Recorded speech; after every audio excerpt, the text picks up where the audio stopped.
Assalamu alaikum wa rahmatullahi wa barakatuh. Before we begin this video, don't forget to give it a like. It truly encourages us to keep sharing beneficial content, inshallah. And if you haven't already, subscribe to our channel and turn on the notification bell so you won't miss our future videos on faith, spirituality, and Islamic reminders. Barakallahu feekum. May Allah bless you and enjoy the video. Sometimes, the signs that Allah sends are not loud. They don't come with flashing lights or bold letters. They come quietly, gently.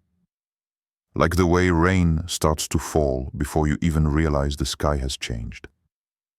When it comes to the person on your heart, the one you think about, pray about, hope for, maybe even ache for, Allah often speaks through subtle delays, unexpected detours, or unexplained pauses. And if you're attentive, you may begin to realize that He's not saying no. He's saying, not yet. Or maybe, not this way. That's where faith is truly tested. Not in loud rejections, but in soft silences.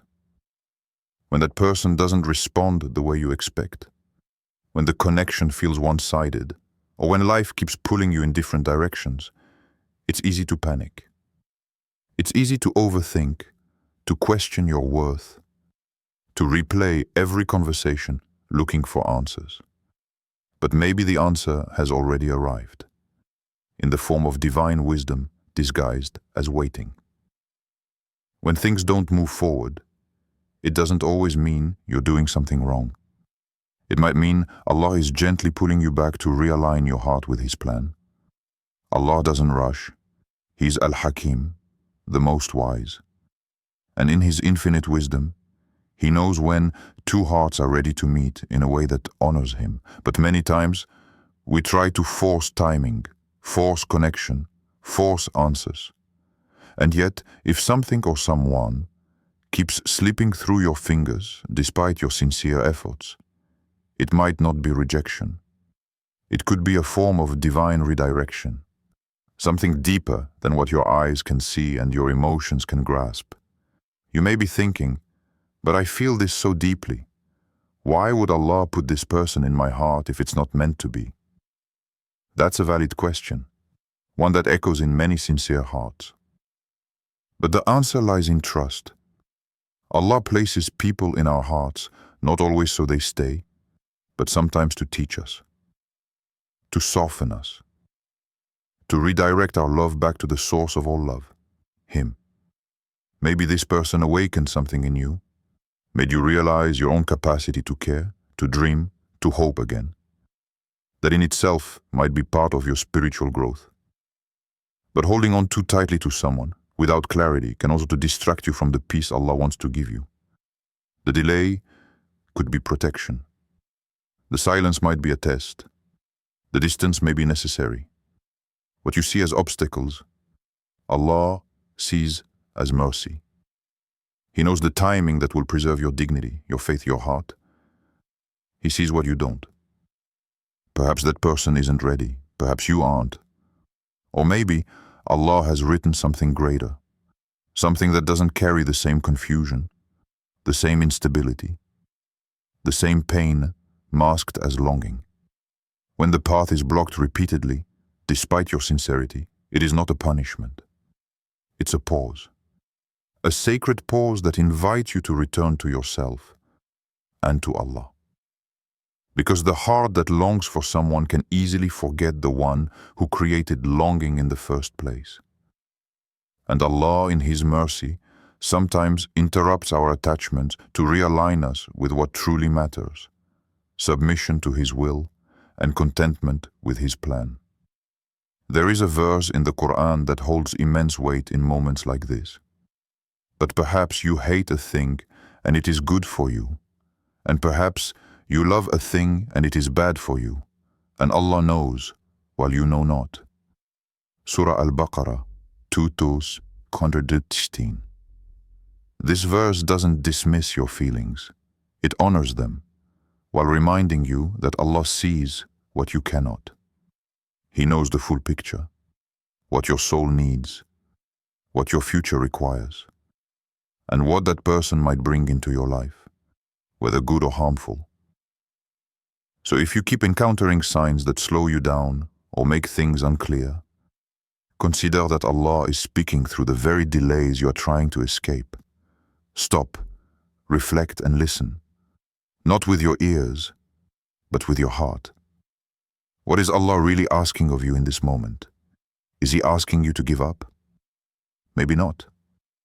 Maybe He's simply asking you to wait, but to wait with dignity, quietly, patiently, without chasing, without forcing, without tying your worth to a response or an outcome. That is hard. It requires spiritual maturity. But it is in those moments of restraint that your faith becomes beautiful. Because you're not acting out of desperation, you're acting out of trust. And trust in Allah is never misplaced. You may not understand it now, but one day you will look back and thank Allah for the times He made you pause, for the times He didn't let you rush into something you weren't ready for the unseen protections and the unspoken wisdom behind His timing. Until then, remember this: the signs are not always dramatic. Sometimes they come in the form of a missed call, a delayed message, a silent distance.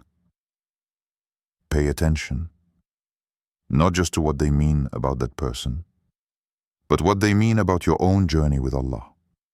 Because the more you trust Him in the waiting, the more your heart becomes prepared to receive whatever He has written for you, with peace, not pain. There is a special kind of test that often goes unnoticed. It's not marked by loud tragedies or obvious trials. It's quieter, more subtle, but deeply spiritual. It's the test of silence. When everything outside of you goes still, when you ask questions but receive no answers, when you pray and see no immediate change, when you love but hear nothing back, these moments are not empty. They are sacred. And if you're experiencing this kind of silence regarding someone on your heart, it may be because Allah is asking you to be still, to stop searching for clarity in people and to begin listening deeply to His silence. In today's world, silence is uncomfortable. We've grown used to instant communication, immediate responses, and fast solutions. But Allah doesn't operate on our schedule. His silence isn't a sense, it's wisdom. His stillness isn't neglect, it's mercy.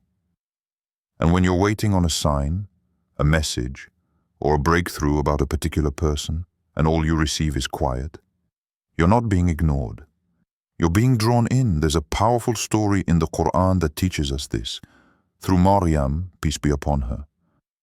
When she withdrew from society and became pregnant with Isa, Jesus, peace be upon him, she was instructed by Allah to remain silent. And if you see from among humanity anyone say, "Indeed, I have vowed to the most merciful abstention, so I will not speak today to any human being." Surah Maryam, 19:26. Her silence wasn't punishment. It was preparation. It wasn't weakness. It was divine strength. Sometimes, silence is the most powerful response you can offer when the world is too loud and your soul needs peace. In a similar way, Allah may be instructing you to remain still in regard to someone you love or deeply care about. You may want to speak, to reach out, to fix things. But Allah might be saying, "Be still, let me work, let me heal what you cannot see, let me unfold the story in my own time." And this stillness becomes an act of worship when it is done with patience, surrender, and trust.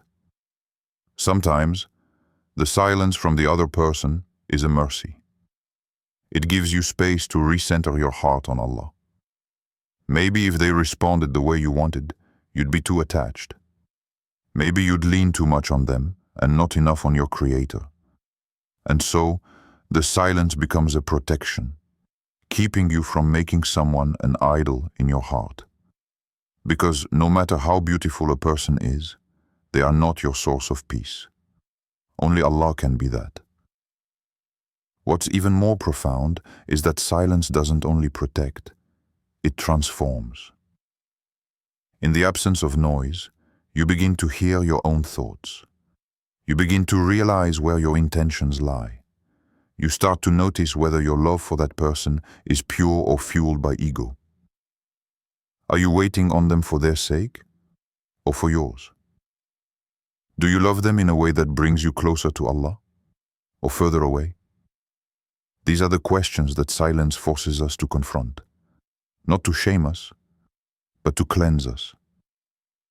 And if you're being told to wait quietly, it doesn't mean you're being told to wait forever.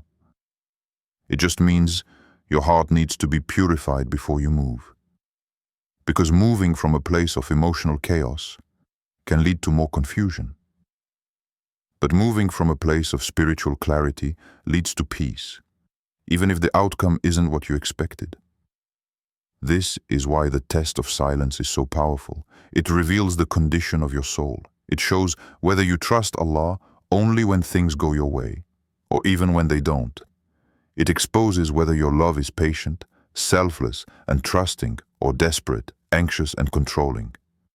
And it teaches you to stop worshipping answers and start worshipping the one who gives them in his perfect time. The Prophet Muhammad, peace be upon him, said, "There is no believer who is afflicted with a calamity and says, 'Indeed, we belong to Allah, and indeed to him we will return. O Allah, reward me for my affliction and replace it with something better.' But Allah will replace it with something better." Sahih Muslim. Sometimes, the silence is that affliction. And your response, whether you trust or despair, determines what comes next. In this stillness, don't underestimate the power of dua. Even if your heart is heavy, and you don't know what to ask for anymore, just speak to Allah. Cry to Him, or simply sit with Him in silence, knowing He understands even the words you cannot say. Let your quiet trust become your loudest worship. Let your stillness become your surrender. Because sometimes, Allah puts everything on pause, not to test your patience alone, but to elevate your rank with Him. To teach you how to rely completely on Him when nothing else makes sense. To show you that even when you are unsure of people, you can be certain of His mercy. So if silence is surrounding you right now, don't rush to escape it. Sit with it. Listen. Let it change you. Because in that quiet, Allah is speaking, not with words, but with wisdom, not with sound, but with presence. And when you've learned what you needed to learn in that stillness, when your heart is finally calm, the noise will return. But this time, it will not shake you. Because you will have learned to find peace, not in people, but in Allah alone. Sometimes, the most profound sign that Allah is asking you to wait quietly about someone on your heart is the inner unease that doesn't go away, even when everything seems right on the outside. You may find yourself drawn to someone. There may be affection, compatibility, shared values. But deep within your soul, there's a soft resistance. Not anxiety rooted in fear or insecurity, but a subtle whisper from your fitra, your God-given intuition telling you, not yet. This discomfort is not to be ignored.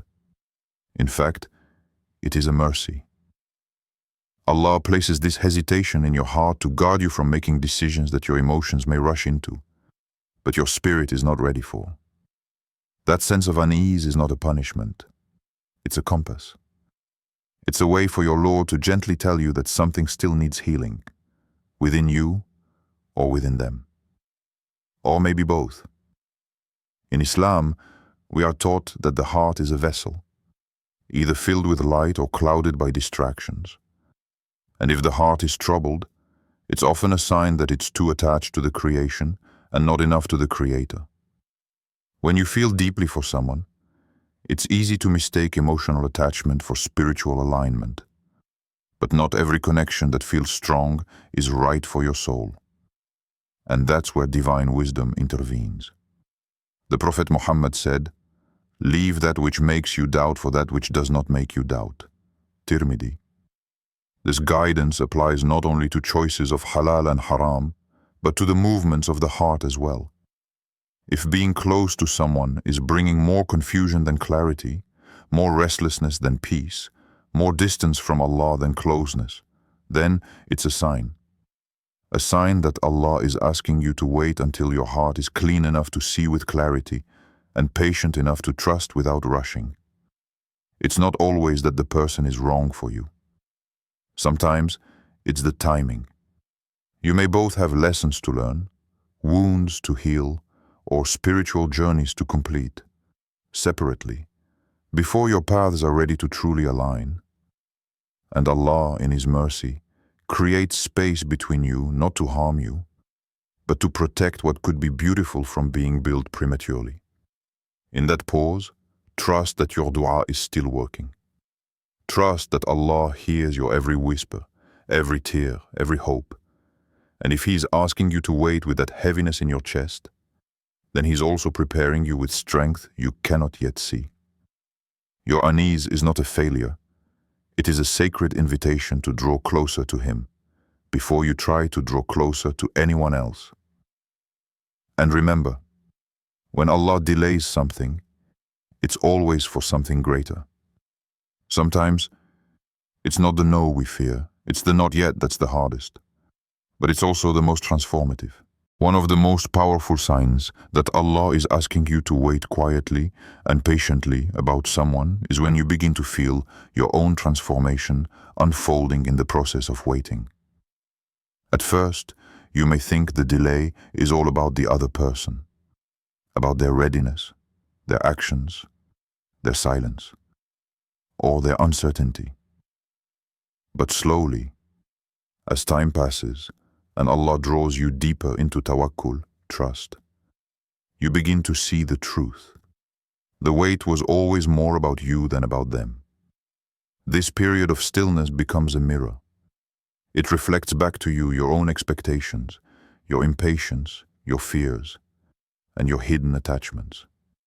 You start to realize that what you thought was love might have been neediness, that what felt like clarity may have been clouded by emotion. And in that realization, something begins to shift. You begin to purify your intention. It's not to seek that person as a means of comfort, but to seek Allah first and let Him decide if that person fits into the path He has written for you. Transformation in waiting happens quietly. It is not dramatic. It may come in the form of deeper prayers, softer tears, more frequent night supplications. You begin to talk to Allah more than you talk to others. You ask Him to heal you from the inside, instead of just asking Him to bring you closer to someone on the outside.